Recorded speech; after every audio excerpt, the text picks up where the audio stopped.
ଆମେ ଆଜି ବନେଇବା ପୋଟଳ ଆଳୁ କଷା ୱିଥ୍ ସୋୟା।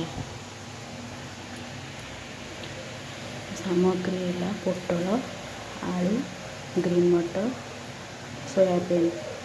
ଆଉ ମସଲା ପାଇଁକି ବିଲାତି, କଟା ଅଦା, ଚାରୁମଗଜ। ବିଲାତି ଆଉ ଚାରୁମଗଜ ଅଦାକୁ ଆମେ ବାଟି ନେବା। ପ୍ରଥମେ କଡ଼ାଇ ବସାଇ ଗରମ କରିବା, ତାପରେ କିଛି ତେଲ ଦେବା।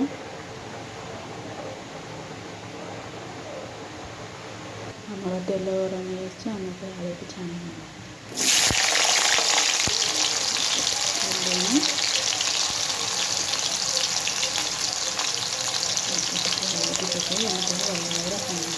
ଏଥିରେ ଆଳୁଟା ହେଇଯାଇଛି, ଆମେ ତାକୁ ସାଇଡ଼୍ରେ କାଢ଼ିଦେବା। ତାପରେ ଆମେ ପୋଟଳଟା ହେଇଯାଇଥିଲା, ପୋଟଳଟା କାଢ଼ିଦେବା।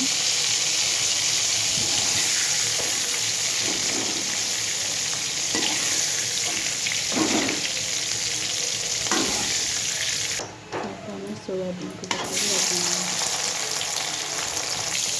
ସୋୟାବିନ୍କୁ ହେଇଯାଇଥିଲା, ସୋୟାବିନ୍କୁ କାଢ଼ିଦେବା।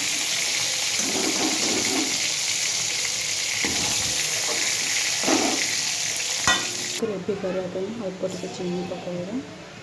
ତେଲ ଅଳ୍ପ ତେଲ ନେବା, କିଛି ଚିନି ପକାଇବା। ତାପରେ ତେଜପତ୍ର, ଚିନି ହେଇ ଆସିଲେ ଆମର ଚାରୁମଗଜ, ବିଲାତି ବଟା ପକାଇବା।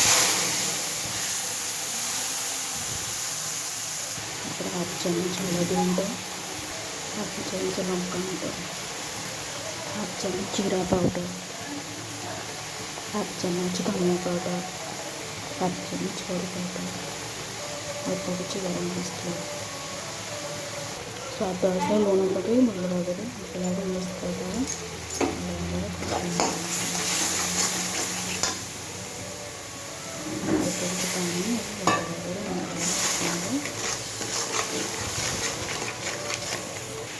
ଆମର ମସଲା କଷି ଆସିଲାଣି, ଆମେ ତ ସବୁ ପରିବା ପକାଇବାକୁ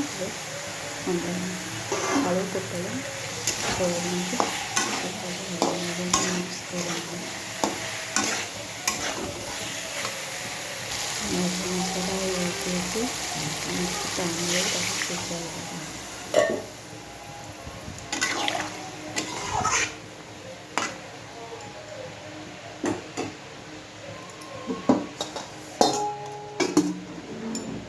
ଆମର ପୋଟଳ ଆଳୁ ସିଝାଇଲେ ଆମେ ଗ୍ରୀନ୍ ମଟର ପକାଇକି 2 ମିନିଟ୍ ସିଝାଇଦେବା।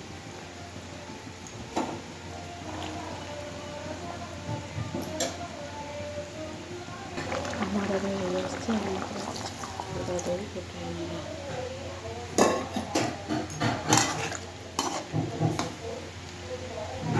ଆମର ପ୍ରସ୍ତୁତ ହେଇଯାଇଛି ପୋଟଳ ଆଳୁ କଷା ୱିଥ୍ ସୋୟା। ସେଥିପାଇଁ ଏତିକି ପକାଇକି ଗ୍ୟାସ୍କୁ ବନ୍ଦ କରିବା। ଆମର ତ ରେଡ଼ି ହେଇଯାଇଛି ପୋଟଳ ଆଳୁ କଷା ୱିଥ୍ ସୋୟା।